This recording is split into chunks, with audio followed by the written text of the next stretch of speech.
Listo. Iniciamos entonces. El tema se llama la misma fe. La misma fe. Así cortito. La misma fe. Y no vamos a quitar el dedo del renglón porque nuestra vida es una vida de fe. Tiene que ser una vida de fe. ¿Sí? Andamos por fe, dice la palabra, ¿no? Nos movemos en fe. Cuando hemos entendido que nuestra vida, lo que portamos no nos pertenece, sino que es algo que Dios nos dio. Y la fe primeramente se nos fue dada. Venía yo esta semana pensando precisamente en esto, reflexionando acerca de esta palabra. Cuando se nos dijo que la fe nos fue dada primeramente por Dios. ¿Ok? Entonces, yo cuando traje eso a mi mente, dije, bueno, pensé en una persona que está en un ataúd o en un cementerio. Esa persona no puede recibir nada. ¿Sí? No puede entender nada. No puede disfrutar nada porque está muerta. Entonces, después de eso el Espíritu trajo a mi corazón y a mi mente la palabra porque de tal manera que amó Dios. Y dice que dio. ¿Sí? Dios se dio. Y es Dios quien da siempre. Y la fe primaria, porque hay una fe primaria, ¿sí? O sea, la primera, ¿sí? La primer fe que recibimos es la que por la gracia de Dios nos dio para que nosotros pudiéramos creer. Esa es la fe primaria, darnos cuenta, cuando nos dimos cuenta, ¿sí? Que Dios fue y es quien nos dio la vida. Por eso creímos. Porque a veces decimos, cuando yo creí, está bien dicho, pero a la vez no. Cuando Dios me permitió creer. Y traducido según Hebreos 11, cuando vi. ¿Sí? Porque dice, la fe es la certeza de lo que se espera, la convicción de lo que no se ve. ¿Sí? Ver. Cuando Dios me permitió ver, o verle, porque sería más exacta la palabra, cuando Dios me permitió verle, entonces creí. ¿Sí? No es tu fe, es la fe del Hijo de Dios. Porque de tal manera Dios dio. ¿Sí? ¿Me van siguiendo? Sí. Es algo que ya hemos hablado, pero que vamos a seguir trayendo en mente porque Dios está trayendo luz en estos tiempos. Más claridad, más abundancia. Por eso dice la palabra que nuestra vida, Dios desea que sea una vida abundante.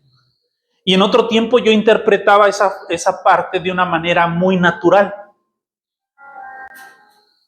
¿Qué entendemos por una vida abundante?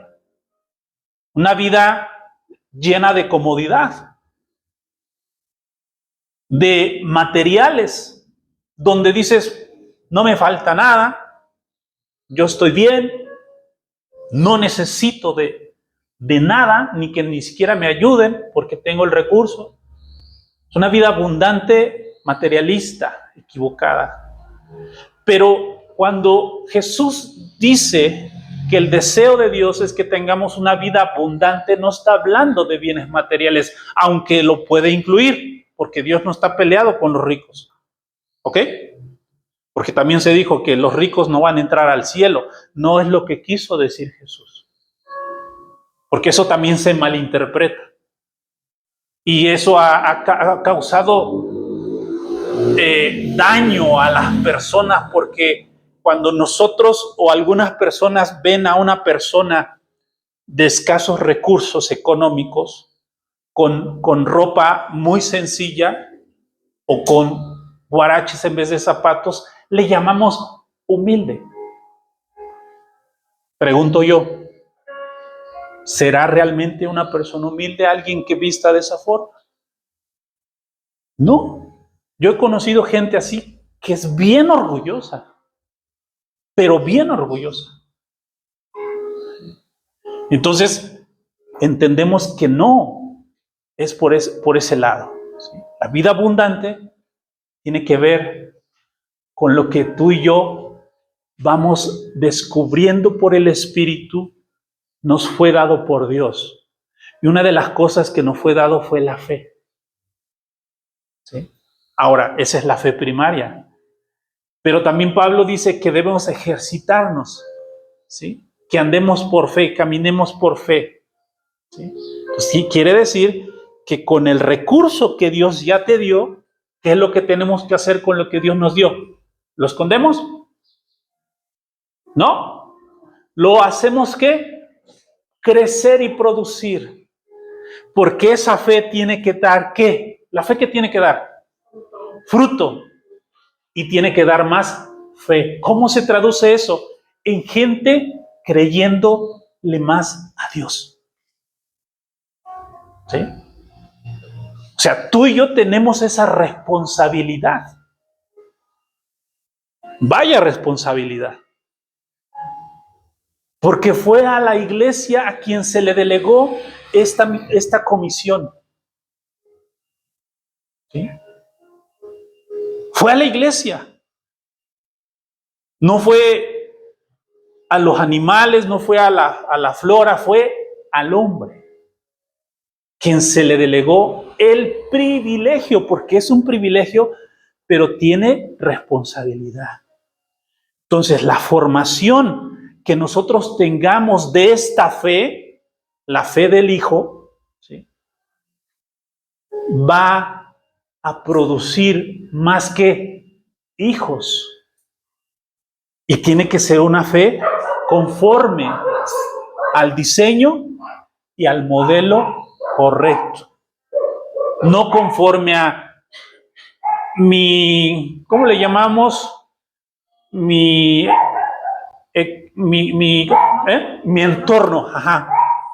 Es que nosotros somos de las iglesias carismáticas, somos de las iglesias serias, tranquilonas. No. Es conforme al diseño del Hijo.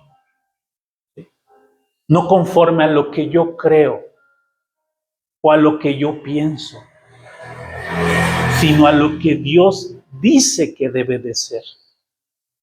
¿Sí? Porque la fe va a ser probada.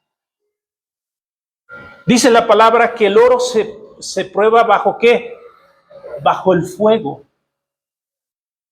Y la fe también es probada. Ahora, no está diciendo específicamente que como el fuego tiene que ver con algo que destruye, que purifica, sí es cierto, porque el oro es purificado por el fuego, salen todas las impurezas y solamente queda la sustancia completamente limpia, que es el oro. La fe en nosotros también es probada. No solamente se nos dio, no solamente hay que reproducirla, sino que también Dios va a probar nuestra fe. Por eso hay en muchos lugares, en toda la tierra, gente que abandonó la fe. La pregunta es, y esta pregunta es para nosotros y para todos aquellos que hemos creído. ¿Qué o cuál es la fe que nosotros debemos portar? Porque Pablo habla a Timoteo y le dice una fe no fingida. También habla acerca de que la fe se puede fingir. La fe se puede fingir. La fe puede ser imitada. Yo vi en todo este transcurso del tiempo, de los años, dentro de la iglesia creyente o cristiana, 40 años, 30 y tantos años, que dije, wow, este hermano cómo ora, cómo adora, cómo sirve a Dios. Y yo sé que varios hemos visto eso en nuestro trayecto, ¿no? Pero de repente nos damos cuenta que ya no está, ya se fue. Y el lenguaje tradicional, ya se fue al mundo, ¿no? Así decimos, ya se fue al mundo. Ya volvió a lo mismo. Entonces, ¿cuál era su fe? ¿O en qué estaba depositada su fe? Y después encontramos personas que dicen, no, es que yo me salí de la iglesia porque yo vi esto, porque yo vi aquello, ¿sí? Porque lo que decían no era lo que hacían. ¿Qué dijo Jesús cuando enfrentó y confrontó a los fariseos y a los escribas de aquel tiempo? Él dijo, hagan todo lo que dicen. Vean, hagan todo lo que dicen, pero no hagan lo que ellos hacen. Esa es la diferencia. ¿Sí? Porque podemos decir, y si nosotros, como dije hace rato, conocemos el modelo y el diseño de Dios, y esto no se trata de juzgar o de criticar, ¿sí? Sino que se debe de tratar, si yo voy o tú vamos a identificar dentro de la iglesia los errores, no es para juzgar y decir ya me voy y tomarla contra la persona, sino que si Dios nos permite ver ciertas deficiencias, ciertos errores, lo que nosotros tenemos que hacer como parte de la misma iglesia, porque somos parte del mismo cuerpo, ¿sí? Por eso dice la palabra que no debemos juzgar a los demás. ¿O no lo dice? Porque nosotros somos parte del mismo cuerpo, si es que estamos en esta misma fe.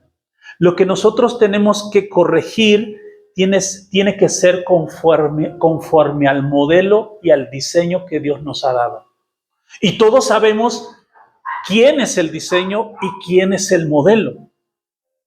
¿Quién es el modelo? ¿Quién es el diseño? Conforme a ese diseño tendremos que corregir, no juzgar ni criticar. ¿Sí?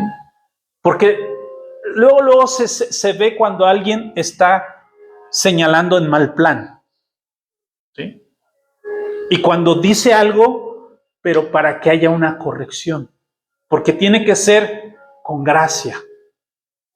Esto hace la diferencia. Cuando tú juzgas con gracia, no es juzgar como juzgar por juzgar, para que menosprecien, para que señalen, para que le quiten valor a la persona. Eso hace la diferencia entre el poder corregir en gracia. Y Jesús lo hizo siempre. Lo vemos a través de los evangelios, Mateo, Marco, Lucas, Juan. Vemos cómo el Señor, aunque le dijeron, mira lo que hizo. Y Él siempre con gracia y con amor. Y esto nos va a llevar toda la vida experimentarlo, entenderlo, porque es la única manera en que la gente pueda ver a Cristo. Es la única manera en la que podemos nosotros manifestar al Hijo, es precisamente siendo, iba a decir una palabra, pues la utilizan de una manera equivocada, viendo a las personas con gracia. ¿Sí? No es que seamos graciosos, no, eso es otra cosa, sino que seamos personas de gracia, de gracia, de gracia. Pero esto no quiere decir que pasemos por alto lo que no es del diseño de Dios. ¿Sí? Lo que no es de Dios hay que señalarlo. hay que quitarlo. ¿Sí? ¿Por qué? Porque si no, como dice la misma palabra, en la palabra misma dice que un poco de levadura, ¿verdad?, leuda todo la masa, ¿no? Entonces, algo así puede pasar, que si alguien de la manera incorrecta no es una persona que corrija o vea las cosas en gracia, puede traer conflicto a la iglesia o al cuerpo, ¿sí? Entonces, ¿sí me van siguiendo? Ok.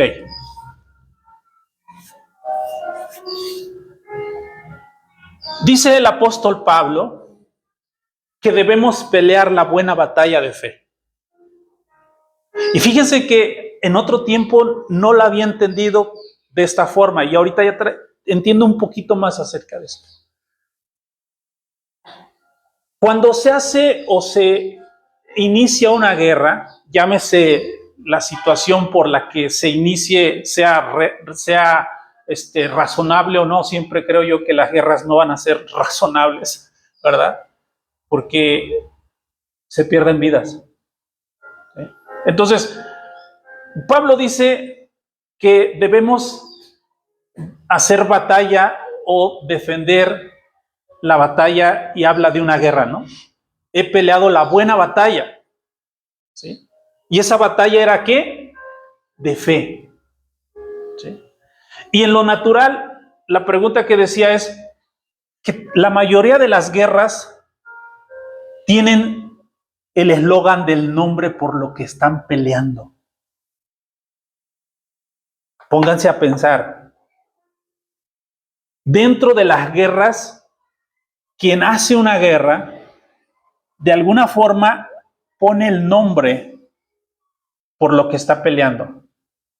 ¿Sí? Porque en una guerra siempre va a haber un botín, porque si no hay un botín, ¿para qué haces una guerra, no? ¿Sí? ¿Para qué vas a pelear una batalla donde no vas a ganar nada? ¿Sí? La Primera Guerra Mundial, así se llamó, ¿no? ¿De qué trató? A ver, Primera Guerra Mundial.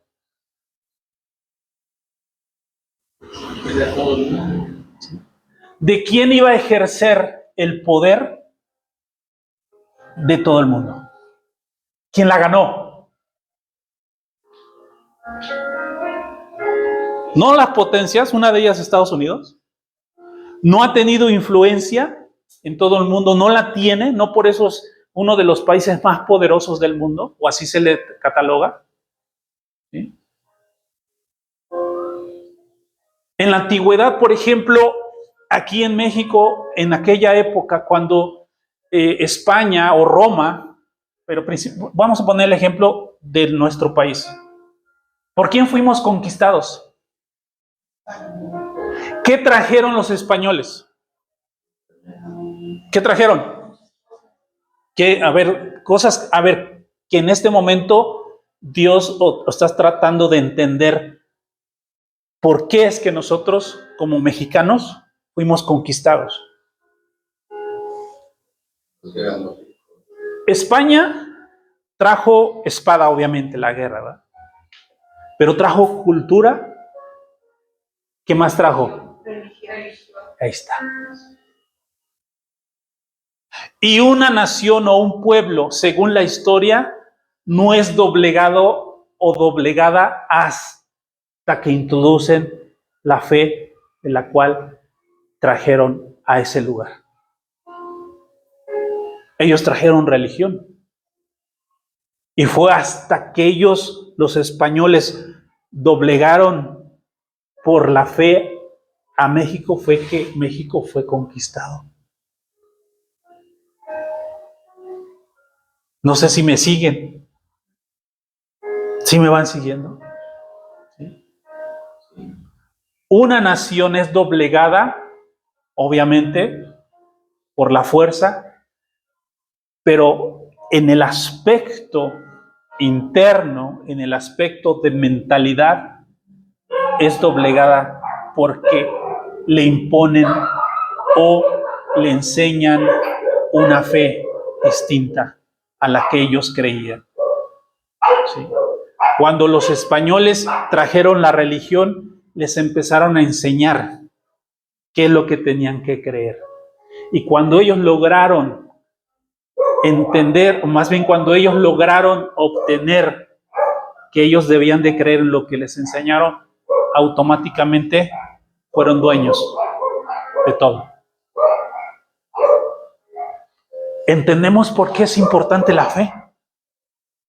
Por eso Pablo decía, yo peleo la buena batalla. O sea, yo no me voy a dejar convencer, porque yo sé en quién he creído. Mis amados, si ustedes y yo no sabemos en quién hemos creído, ¿sí? Si no sabemos en quién hemos creído, no estoy diciendo en qué, en quién, porque la fe es una persona, la fe es Cristo mismo. Dios de tal manera amó al mundo que dio a su Hijo. La fe es el Hijo de Dios. La fe es la voluntad del Hijo de Dios en la tierra. Jesús es la voluntad del Padre. Jesús fue enviado a la tierra para manifestar la voluntad de Dios. Oro al Señor para que esto vayamos por el Espíritu enriqueciéndolo.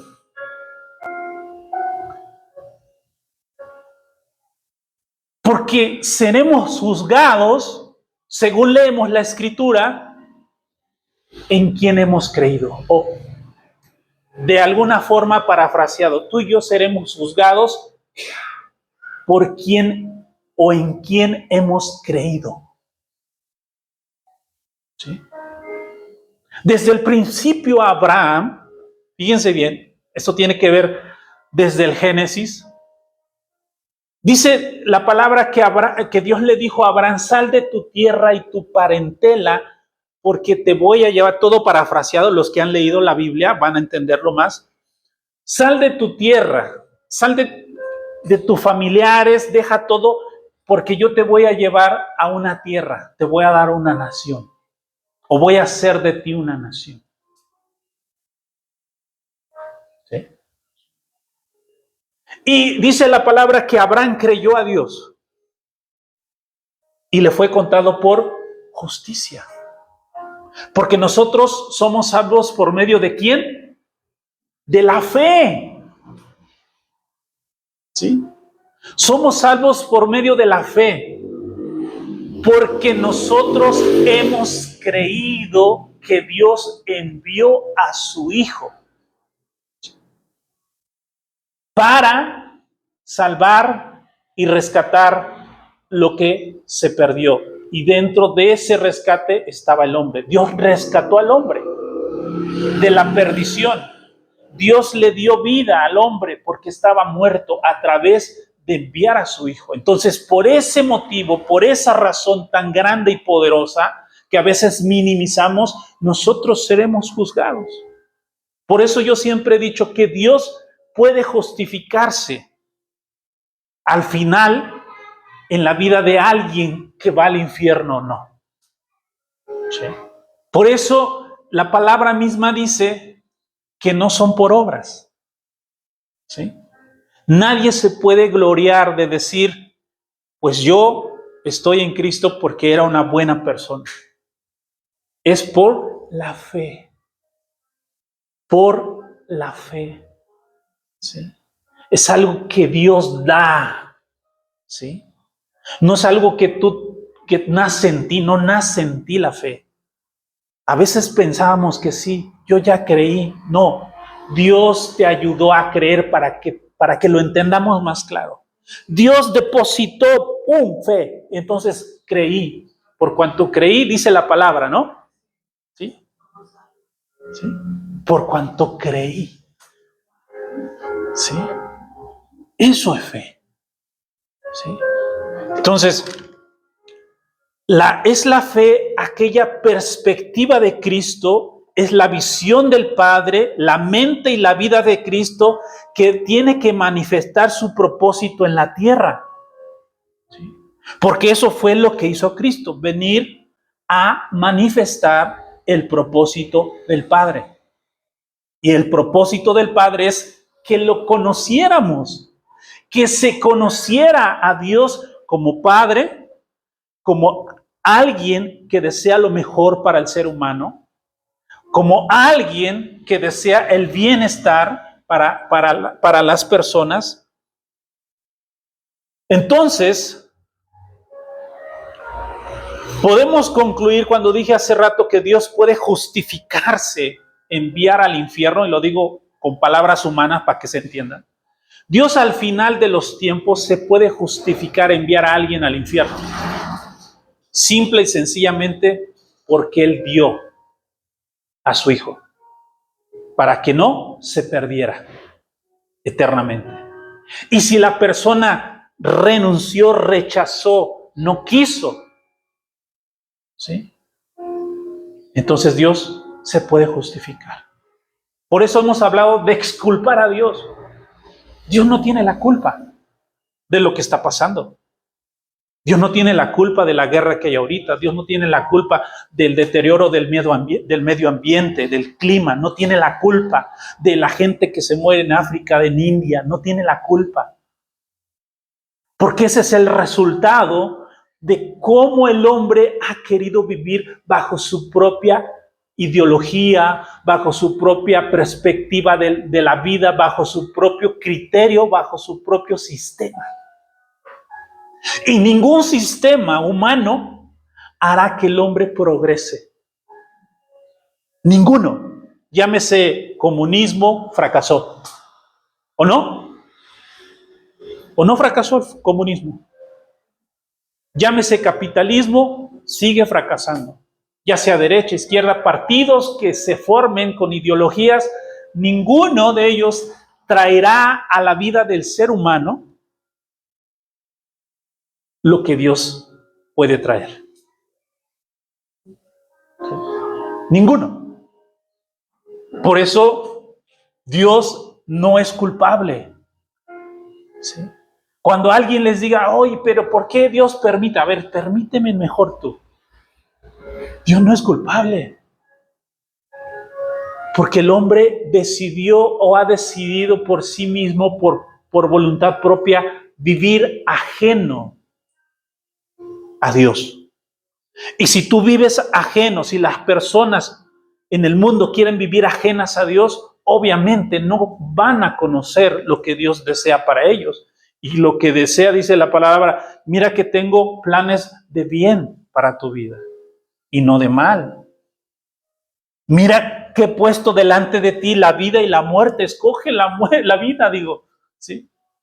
Y aún así, el hombre ha persistido en caminar independiente y solo.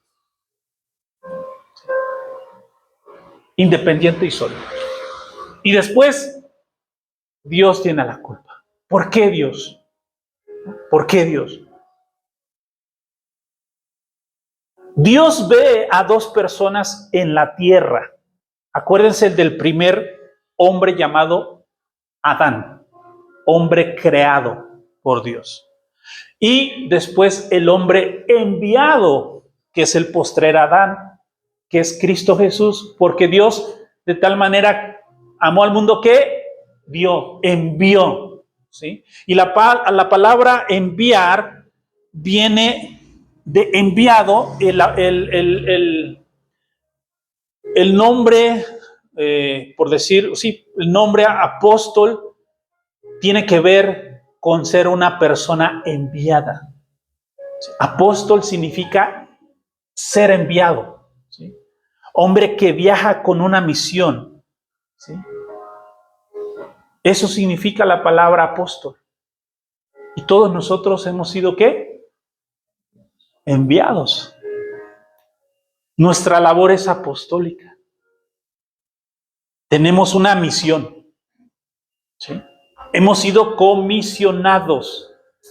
Pero cuando somos comisionados, también dentro de la comisión somos entrenados y tenemos los recursos para poder cumplir con esa misión. El recurso que Dios nos dio fue nada más y nada menos que a su Hijo y su palabra y un entendimiento de su espíritu. ¿Necesitaríamos algo más? Obedecer y creer. La obediencia absoluta a Dios es cuando se manifiesta el gobierno del reino. Jesús dijo, porque el reino está entre vosotros.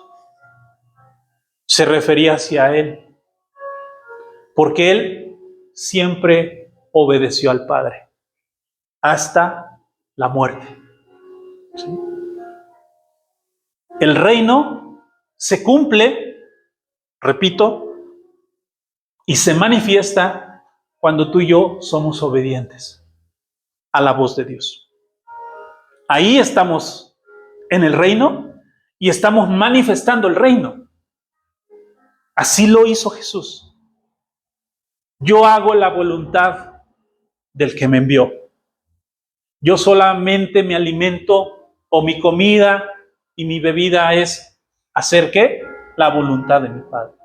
Es el reino. Es el reino. Entonces, debemos, con el entendimiento, multiplicar esta fe, o sea, dar fruto, ¿sí? ¿Qué es lo que se nos pide? ¿Dios pide que demos fruto? Ok, pero antes de eso dice que Él desea que crezcamos. Entonces, entendamos que Dios no nos va a exigir dar frutos si no hemos crecido. Pero en ese crecimiento está el deseo nuestro de querer crecer. ¿Para qué? Para dar fruto.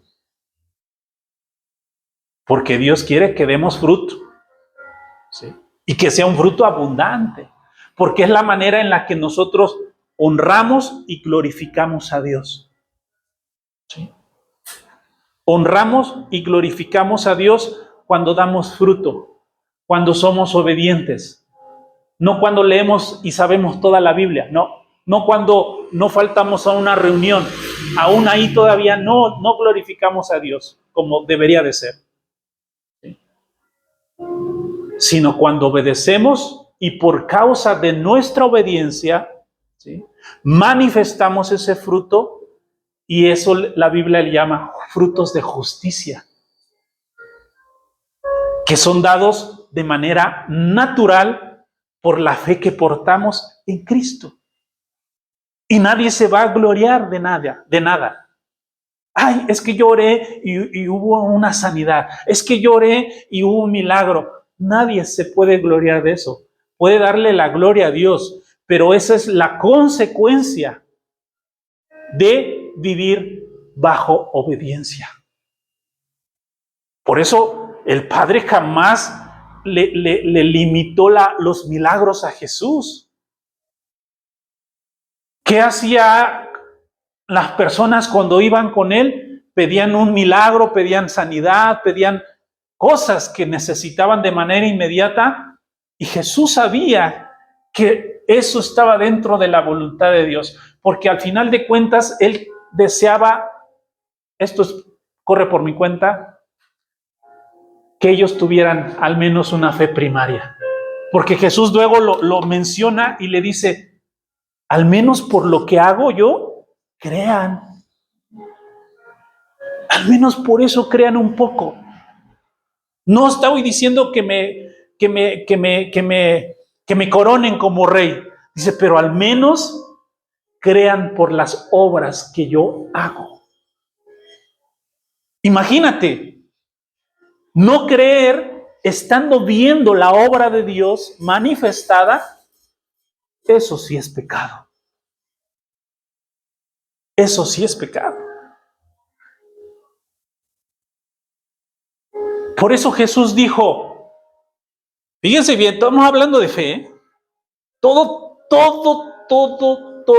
todo lo que vayamos a hablar, hemos vivido y habremos de vivir, lleva y tiene fe. Todo. Porque nosotros somos una comunidad ¿de qué? De fe. No somos evangélicos o creyentes únicos, somos hombres y mujeres de fe. Jesús dijo, el que cree, ahí está, en el Hijo, ¿tiene qué? La vida. Pero el que rehúsa creer en el Hijo es condenado. Por eso digo, Dios se puede justificar de mandar a alguien al infierno. Ahí está. ¿Sí? Ahí está. Decían por ahí, más claro ni el agua. ¿Sí? Más claro ni el agua. ¿Cuándo Dios nos permite ver a su Hijo? Dios nos permite ver a su Hijo cuando Él nos da esta fe.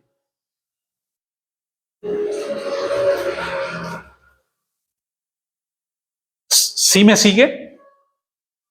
Tú y yo no podemos ver nada que sea de Dios si Dios no nos lo da por el Espíritu de Dios. Porque el Espíritu de Dios todo lo conoce.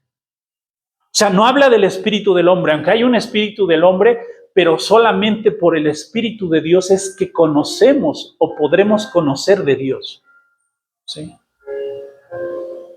Hebreos 11:1. Fíjense nada más lo que dice aquí. Ya lo hemos leído, lo hemos repasado y seguimos. Dice, es pues la fe la certeza de lo que se espera. La convicción de lo que no se ve. ¿Sí? Ahora, esto que leen, hay que verlo, decía el apóstol. No hay que leerlo únicamente, véanlo. Véanlo, oremos a Dios, Señor, permítenos por tu Espíritu ver lo que leemos. Es pues la fe, no me lo quites. Lo que yo estoy seguro que espero y es la convicción de lo que estoy viendo. De lo que no se ve, perdón. O sea, no lo veo con estos ojos, pero yo sé que es Dios. La salvación, ¿cómo se recibe? ¿Cómo se recibe? Por fe. ¿La ves? ¿La puedes palpar? Pero tú crees que eres salvo. Es pues la fe, la certeza de lo que se espera, la convicción de lo que no se ve. La mayoría de las cosas de Dios no son tangibles a la vista. Nuestra salvación ahora no está en un arca. Nuestra salvación no está en los ejércitos de Israel con espadas. Nuestra salvación está en el Hijo. Y el que tiene al Hijo tiene la vida y no será más condenado. Por eso hay que verlo. No solamente hay que saberlo, hay que verlo. ¿Sí? Hay que verlo, no hay que sentirlo. Aunque lo podamos sentir, hay que verlo. Aunque lo podamos esperar, hay que tener la certeza que está. ¿Sí? Que ahí está. Entonces, ¿cuándo Dios nos permite ver a su Hijo? Por la fe. Que ya yo quisiera ver al Señor. Puedes verlo por la fe. Ahí está. Ay, es que yo quiero sentir al Señor. Sí, puedes sentirlo por la fe. Porque por la fe, Hebreos 1 en adelante, ¿sí? Todo, ya lo leyeron, por cierto. Hay que seguir leyéndolo. O sea, es impresionante toda esa carta. Y principalmente Hebreos 11, porque nos explica precisamente cómo es que estos hombres, porque yo, la verdad, me admiro, digo, ¿cómo es posible que ellos sin tener una Biblia, sin haber visto a Cristo como ya en la historia se ha visto y lo vieron en aquel tiempo literalmente, por eso muchos creyeron y la mayoría no creyó aún así? ¿Cómo es que estos hombres no tenían Biblia? No habían visto el Via Crucis de Hollywood, de Mel Gibson, allí la película. Pero ellos creyeron.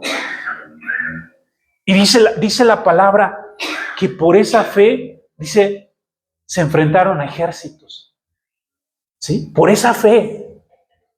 Cerraron, dice, bocas de leones. Por esa fe. Por esa fe. ¿Por qué? Porque ellos habían visto al Hijo. Dios les permitió, aún en ese tiempo, sin haber estado presente, a Cristo. Por esa fe.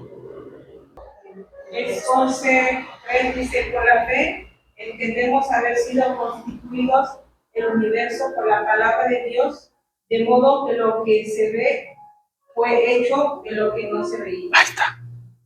Sí. Por la fe. Entendemos, dice ahí. Entendemos. Si no logramos capturar que la fe tiene que ver con entender, no con leer únicamente, ni con memorizar. ¿Puedes leerlo nuevamente fuerte?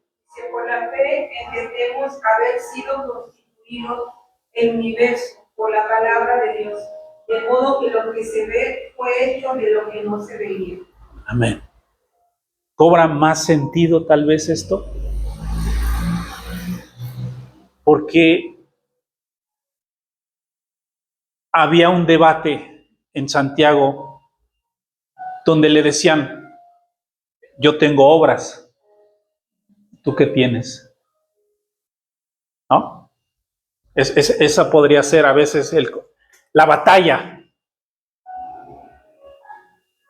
¿Sí? Esa es la batalla de la fe. No, yo hago esto, hago aquello, ¿tú qué estás haciendo? Hablando en un término muy natural. ¿No? Y esa era la batalla. Hay una batalla que tenemos que librar todos los días, que es la batalla de la fe. Por eso el apóstol Pablo estaba meramente comprometido, ¿sí?, en la asignación. Una de ellas era precisamente echar abajo todo aquello que no era de Dios, todo aquello que atacaba la fe en Cristo, ¿sí? De hecho, a los Gálatas les dijo, ¿no? ¿Por qué se dejaron engañar? ¿Sí? Se fascinaron con lo que oyeron y se desviaron de la fe, volviendo nuevamente a los rituales y a los sacrificios, que esto es lo que nos sucede hoy en día en la iglesia evangélica. No estoy diciendo que no tengamos, de hecho nosotros estamos preparando algo para el próximo año. ¿Sí? No estoy diciendo que no tengamos actividades, que no hagamos algún evento. ¿Sí? No estoy diciendo eso. Pero no son los eventos por sí solos, sino que tienen propósito, ¿sí?, sino que tienen una palabra de parte de Dios, precisamente para que esa fe se ejercite, se multiplique, dé fruto, traiga mayor entendimiento. Por eso Dios ha dado a la iglesia la gracia de tener apóstoles, de tener profetas, evangelistas, pastores y ¿quién? Y maestros, para la edificación del cuerpo. Del cuerpo. ¿Sí? Amados, cuando es el Espíritu, ¿sí?, cuando es el Espíritu de Dios, el ambiente se transforma, ¿sí? Cambia. Por eso el apóstol habla acerca y dice que debemos de tener ejercitados todos los sentidos y ejercitar los sentidos en discernir, ¿sí? Lo que hemos hablado, lo que ha hablado Susi, en el discernimiento. En donde quiera que nosotros estemos o vayamos, hay que ejercitarnos en esto, en este sentido del ahí se me fue la palabra, discernimiento. En el discernimiento que lo da el Espíritu de Dios.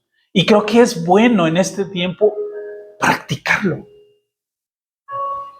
Es bueno practicarlo. Es más, creo yo, y yo quiero desafiar a todos, incluyéndome, a practicar esto. Y les advierto, va a haber error, pero también va a haber certeza. ¿Sí? Que nos atrevamos. ¿Sí? Que nos atrevamos. ¿Sí?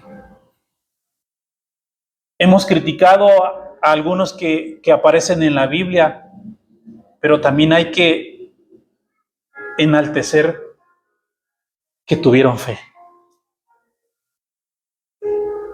Decimos, sí, Pedro caminó, pero se hundió. ¿Ya lo intentaste? ¿Ya lo intentaste? No es fácil. Estar en el mar y caminar en el agua. Un evento natural, natural.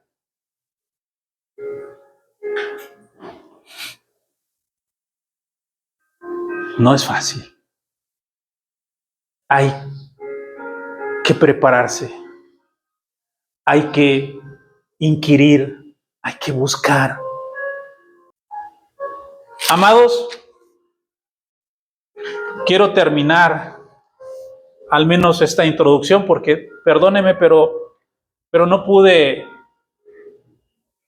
dar lo que tenía que dar específicamente de lo preparado, que tiene que ver con lo que hablamos, porque hablamos de fe. Pero lo vamos a ver para la siguiente semana. ¿Sí?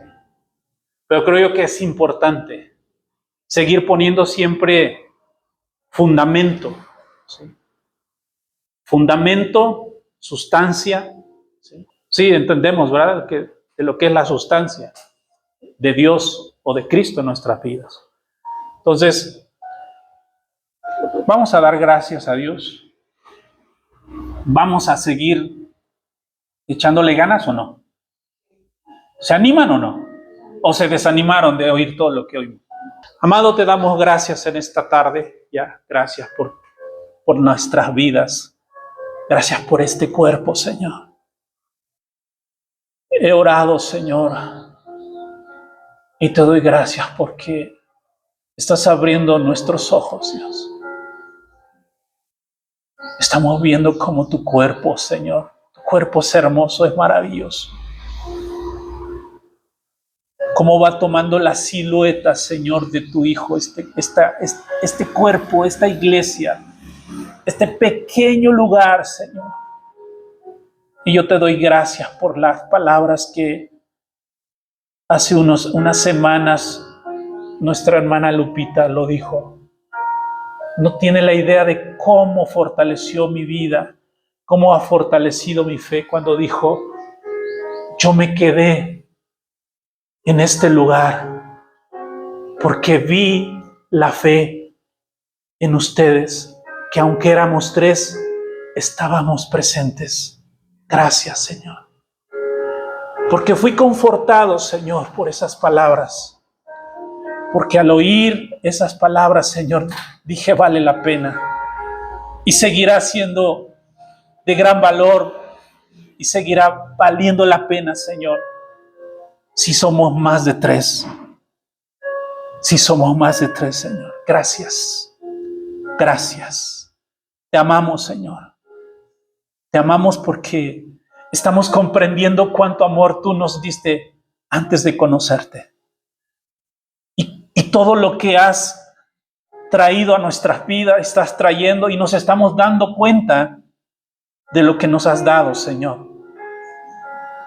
Oro en el nombre de nuestro Señor Jesucristo para que tú sigas abriendo un mayor entendimiento, Señor, en nuestras vidas, en la vida de cada familia, Señor, y que podamos ser convencidas por este amor, que podamos ser atraídas por esta gracia y por esta bondad. Gracias, Señor. Te amamos y oramos, Señor, para que nuestros siguientes pasos puedan ser más firmes, para que podamos pisar más fuerte, para que podamos ser fortalecidos en tu gracia, en tu espíritu, en nuestra alma, en nuestra mente. Y, Señor, también oramos por el cuerpo físico, por este cuerpo que a través de los años se va deteriorando según entendemos y experimentamos ya algunos. Pero como lo dijo aquel hombre cuando iban a entrar a la tierra prometida y le dijeron que había gigantes. Señor, te doy gracias porque esa palabra ahora puede fortalecernos. Y decía, si yo tuviese la edad que tuve hace algunos años, pero aún hoy, dice, me siento más fuerte. Así que voy y vamos a conquistar, Señor. Y hoy nos levantamos en tu nombre, Señor. Porque no es la edad del tiempo, sino es el poder y la fuerza que tu Espíritu nos da en nuestro espíritu, Señor. Y aquí nadie se jubila, Señor. Nadie se jubila en ti, Señor. Nadie, Señor, se jubila. Abraham empezó a los 78 años, creo. Moisés, a una edad ya avanzada, y nunca puso de pretexto, soy viejo, sino que tú fortaleciste su vida, Señor. Y no es este caso, Padre, en nosotros, porque estamos dispuestos, Señor. Queremos dar nuestro tiempo, queremos dar nuestros recursos, Señor, porque al final de nuestras vidas, Señor, lo único que sumará y lo único que va a contar será lo que construimos en ti, en tu Espíritu, Señor. Gracias, gracias. En el nombre poderoso de nuestro Señor Jesucristo, oro para que haya milagros, Señor, en nuestras vidas. Oro, Padre, en el nombre de Cristo Jesús, por los cuerpos enfermos. Oro, Señor, por toda molestia, Señor, que se da en este cuerpo físico, Padre, pero que en tu Espíritu somos fortalecidos, que en tu Espíritu, Señor, somos sanados y restaurados por la fe que tenemos en el Hijo. Gracias, gracias, Señor. De igual manera, oramos por nuestros hijos y nuestra familia, para que ellos puedan conocerte, para que ellos puedan saber, para que ellos puedan experimentar. Señor, te pedimos que tú los atraigas a ti, Padre, en el nombre de Cristo Jesús. Amén, amén, amén.